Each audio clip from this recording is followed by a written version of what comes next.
S Verma simple harmonic motion का numerical 18. The spring shown in figure is unstretched. When a man starts pulling on the cord, the mass of the block is m. If man exerts a constant force F, find A और B और C part करने हैं. तो A part में कहा है the amplitude and time period of the motion of the block. तो ये इस तरह से सिस्टम दी हुई है 18 न्यूमेरिकल. यहाँ पे जो स्प्रिंग होगी इसका स्प्रिंग कांस्टेंट के, इसका एक end connected to the rigid support, दूसरा end connected to the block of mass m. और बाद में एक मैन क्या कर रहा है, इस हाथ पे फोर्स लगा रहा है और इसे पुल कर रहा है. इस साइड में फोर्स लगा रहा है, मतलब force is equal to mass into acceleration. Mass into acceleration. तो एक ब्लॉक एक्सेलरेट होना स्टार्ट होगा. मतलब यहाँ पे ये जो स्प्रिंग होगी उसकी नेचुरल लेंथ, मतलब ये ना तो इलोंगेट है ना तो कंप्रेस है, इसकी नेचुरल लेंथ होगी. और इस ब्लॉक की वेलोसिटी यहाँ पे 0 होगी. यहाँ पे ब्लॉक रेस्ट में है. जैसे ये फोर्स लगेगा, ये ब्लॉक एक्सेलरेट होने लगा है, मतलब कुछ वेलोसिटी गेन करना उसने स्टार्ट किया है. जैसे जैसे ये यहाँ पे आ जाएगा, फोर्स कांस्टेंट दिया हुआ है, मतलब ये एक्सेलरेशन कांस्टेंट होगा. मतलब ये वेलोसिटी कांस्टेंट रेट से बढ़ती जाएगी, मतलब वेलोसिटी बढ़ती जाएगी. तो जैसे जैसे राइट साइड में चला जाएगा वेलोसिटी बढ़ती जाएगी. मतलब ये यहाँ से आप जब डिस्प्लेस होगा, जैसे डिस्प्लेस होता है ये स्प्रिंग इलोंगेट होगी. स्प्रिंग इलोंगेट होगी मतलब यहाँ पे अपोजिट डायरेक्शन में रिस्टोरिंग फोर्स प्रोड्यूस होगा. तो इस डायरेक्शन में यहाँ पे अपोजिंग फोर्स क्या होता है, माइनस के एक्स, ये यहाँ पे प्रोड्यूस हुआ रिस्टोरिंग फोर्स. तो जैसे ये एक्सेलरेशन मतलब वेलोसिटी बढ़ती जाएगी, ये डिस्टेंस बढ़ता जाएगा, ये डिस्टेंस बढ़ता जाएगा, तो उसके डायरेक्टली प्रोपोर्शनल अपोजिट डायरेक्शन में भी फोर्स बढ़ता जाएगा. तो ये फोर्स बढ़ रहा है और ये फोर्स कांस्टेंट है, तो ये कांस्टेंट है तो वही रहेगा. और ये फोर्स बढ़ रहा है तो एक टाइम ऐसा आएगा कि ये force becomes equal to this force. उस टाइम पे ये मास ने कुछ डिस्टेंस यहाँ पे ट्रेवल किया होगा. मान लेते हैं कि यहाँ पे आ गया ए, और यहाँ पे क्या हुआ कि इस डायरेक्शन का फोर्स कांस्टेंट और इस डायरेक्शन का के एक्स दोनों इक्वल बन गए. तो यहाँ पे इस पोजीशन पे क्या होगा, इक्विलिब्रियम, मतलब यहाँ पे दोनों फोर्स नेट फोर्स 0 होगा. दोनों फोर्स एक दूसरे को बैलेंस हो गया, मतलब नेट फोर्स यहाँ पे 0 हुआ, मतलब एक्सेलरेशन यहाँ पे 0 हुआ. एक्सेलरेशन 0 हुआ इसका मतलब यहाँ पे अब वेलोसिटी नहीं बढ़ेगी, क्योंकि यहाँ पे इनिशियली वेलोसिटी 0 थी. जैसे ये राइट साइड में चल रहा था वेलोसिटी बढ़ने लगी, लेकिन जैसे वेलोसिटी बढ़ने लगी यहाँ पे अपोज करने वाला फोर्स भी आने लगा. मतलब ये जिस फोर्स से यहाँ पे जा रही थी उस फोर्स को रिड्यूस करने वाला फोर्स प्रोड्यूस हुआ. उसके कारण वेलोसिटी बढ़ने का रेट भी कम हुआ, और वेलोसिटी बढ़ने का रेट मतलब एक्सेलरेशन कम होते होते यहाँ पे वो 0 बन गया. अब यहाँ तक इसके बाद वेलोसिटी बढ़ेगी नहीं. अब यहाँ पे फाइनल बढ़ गई है, जितनी है वही रहेगी. मतलब यहाँ पे वेलोसिटी जो होगी वो मैक्सिमम वेलोसिटी होगी. यहाँ पे वेलोसिटी मैक्सिमम होगी, मतलब यहाँ पे आके वो रुकेगा नहीं. दो ये इक्विलिब्रियम पोजीशन होगी, नेट फोर्स 0 होगा, लेकिन यहाँ पे वेलोसिटी ऑलरेडी गेन होते होते यहाँ पे वो मैक्सिमम बन गई. और अब इनर्शिया के कारण वो वेलोसिटी ब्लॉक आगे भी चला जाएगा. दो यहाँ पे नेट फोर्स 0 है, लेकिन वेलोसिटी जो गेन की है उसके कारण वो आगे चला जाएगा. जैसे वो आगे चला जाएगा तो ये इस पोजीशन में ए फोर्स और ए रिस्टोरिंग फोर्स दोनों इक्वल हो गए.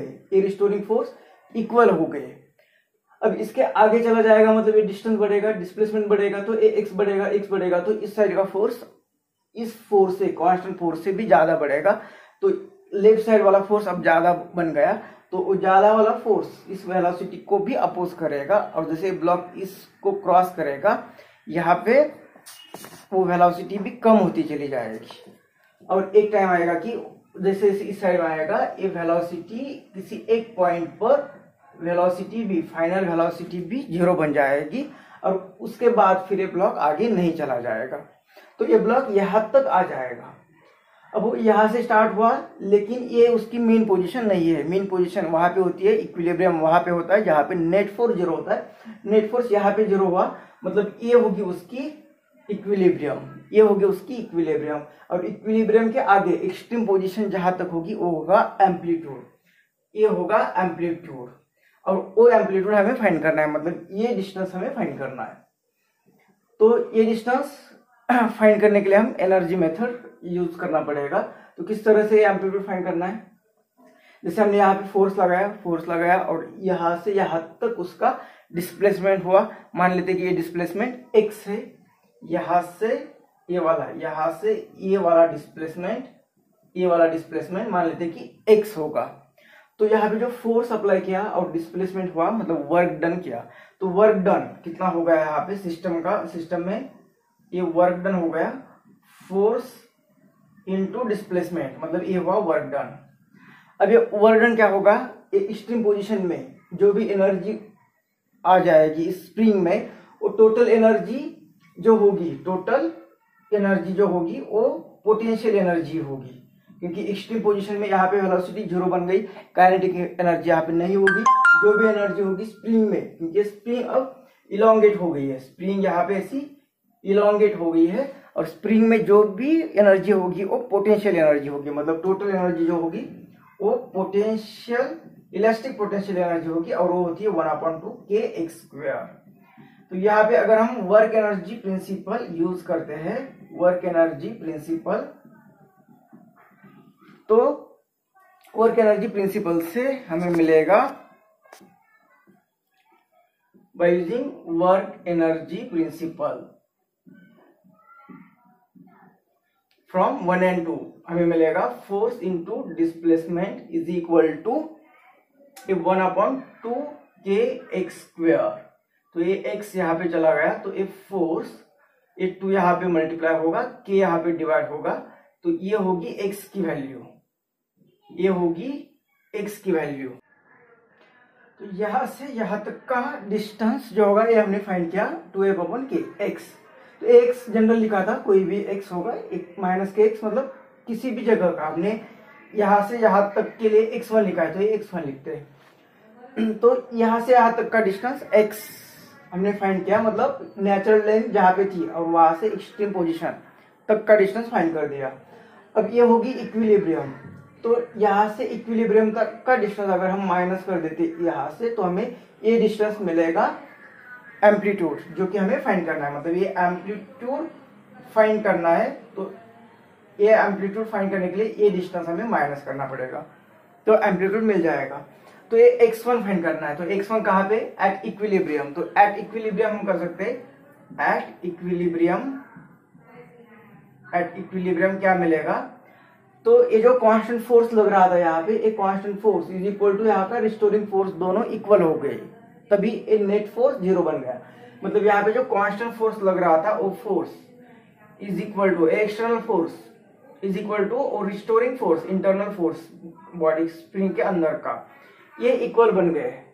ये x1 लिखा है, तो ये x1 हमें मिलेगा कितना, f/k, ये मैग्नीट्यूड लेते हैं तो इज इक्वल टू x1। तो इसीलिए हमें एम्पलीट्यूड फाइंड करना है, मतलब एम्पलीट्यूड इज इक्वल टू क्या मिलेगा, ये टोटल डिस्टेंस x माइनस ये x1 करेंगे, तो एम्पलीट्यूड कितना आएगा, ये x यहां से मिला है 2f/k माइनस x1 यहां से f/k, तो हमें एम्पलीट्यूड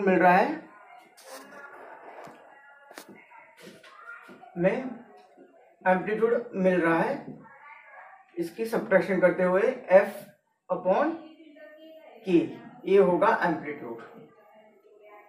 अब हमें टाइम पीरियड भी फाइंड करना है। टाइम पीरियड का फॉर्मूला क्या होता है, t is equal to 2π mass of the block upon spring constant. तो इस न्यूमेरिकल में स्प्रिंग कांस्टेंट k ही रहेगा, यहाँ पे कोई डिफरेंस नहीं, जब तक ये मास और स्प्रिंग कांस्टेंट इस पर ही डिपेंड होता है। इफ यहाँ पे कितना फोर्स लगाया, इक्विलिब्रियम कहाँ पे आ गई, इस पर उसका टाइम पीरियड नहीं डिपेंड रहेगा। टाइम पीरियड सिर्फ मास और स्प्रिंग का कांस्टेंट इस पर डिपेंड रहेगा, तो टाइम पीरियड यही आएगा। तो ये था पार्ट ए। बी पार्ट में हमें कहा है कि the energy stored in the spring when block passes through equilibrium position. तो इस बी पार्ट में जब ए spring energy stored in the spring when block passes through equilibrium, जो ये ब्लॉक यहाँ पे इक्विलिब्रियम से पास हो रहा है, इक्विलिब्रियम से जब पास हो रहा है उस केस में हमें एनर्जी फाइंड करनी है स्प्रिंग में जो रहेगी। अब ये सिस्टम में देखते हैं तो यहाँ पे तो मैक्सिमम वेलोसिटी होगी ब्लॉक की, मतलब वो काइनेटिक एनर्जी मैक्सिमम होगी, लेकिन वो काइनेटिक एनर्जी ब्लॉक के पास होगी, सिस्टम की एनर्जी होगी। हमें स्प्रिंग में कितनी एनर्जी होगी, तो स्प्रिंग में सिर्फ पोटेंशियल एनर्जी होगी, मतलब हमें पोटेंशियल एनर्जी फाइंड करनी है जो स्प्रिंग में स्टोर होगी। तो potential energy, elastic potential energy क्या होती है, 1/2 के और उस स्प्रिंग का डिस्प्लेसमेंट। तो जब वो इक्विलिब्रियम में आएगी तो उस स्प्रिंग का कितना इलॉन्गेशन हुआ है, x1, हमें यहां से यहां तक x1 लिखा हुआ है। तो ये x1 मतलब ये 1/2 के x1 स्क्वायर, और x1 की वैल्यू हमने पार्ट ए में फाइंड की है, तो वो कितनी आएगी 1/2 के और x1 मतलब ये f/k उसका स्क्वायर। तो f/k इसका स्क्वायर मतलब इसका भी स्क्वायर इसका स्क्वायर, तो ये इसके लिए चला जाएगा। तो potential energy store in spring कितनी रहेगी, ये 1/2 और ए f²/k, इतनी पोटेंशियल एनर्जी स्टोर होगी in the spring when block passes through equilibrium. C part को सॉल्व करने के लिए हम यहाँ पे यूज करेंगे वर्क एनर्जी प्रिंसिपल। तो ये वर्क एनर्जी प्रिंसिपल क्या होगा, तो जो भी वर्क किया जाएगा सिस्टम में उसे एनर्जी के फॉर्म में स्टोर किया जाएगा। अब ये वर्क डन कितना होगा, यहाँ पे जो भी फोर्स अप्लाई किया है, कांस्टेंट फोर्स इस सिस्टम पे लग रहा है और इसका डिस्प्लेसमेंट हो रहा है, तो हमें मेन पोजीशन पे फाइंड करना है इक्विलिब्रियम पे। तो यहाँ से यहाँ तक का डिस्प्लेसमेंट हमने x1 लिया, तो वर्क डन कितना होगा, फोर्स इंटू डिस्प्लेसमेंट। ये फोर्स कांस्टेंट फोर्स लग रहा है और ये displacement x1 is equal to यहाँ तक एनर्जी कितनी स्टोर होगी, तो ये खींचा जा रहा है तो इसकी वेलोसिटी बढ़ रही है, मतलब काइनेटिक एनर्जी भी होगी, और ये इलोंगेट हो रही है स्प्रिंग, तो पोटेंशियल एनर्जी भी होगी। तो ये आएगा kinetic energy plus potential energy. अब काइनेटिक एनर्जी कितनी होगी वही हमें फाइंड करनी है, यही हमें फाइंड करनी है। प्लस पोटेंशियल एनर्जी कितनी होगी, तो 1/2 के x1 स्क्वायर, और x1 स्क्वायर की वैल्यू हमने फाइंड की f/k, तो इसे पुट कर देते। तो ये f(x1) जो होगा वो x1 कितना है, f/k, ये है f/k इज इक्वल टू एक काइनेटिक एनर्जी फाइंड करनी है, प्लस 1/2 के और x1 की वैल्यू f²/k², तो ये आएगा f²/k। काइनेटिक एनर्जी फाइंड करनी है तो इसे साइड में भेज देते हैं, पहले तो एक k कैंसिल होगा, तो ये इस साइड में आया तो -1/2 ये f² और ये डिवाइडेड बाय ये तो 2 है और ये k रहेगा, ये आएगी काइनेटिक एनर्जी। तो ये 1 से ये हाफ चला गया, तो काइनेटिक एनर्जी कितनी रहेगी, काइनेटिक एनर्जी रहेगी 1/2 f²/k। तो ये रहेगी kinetic energy when block passes through equilibrium।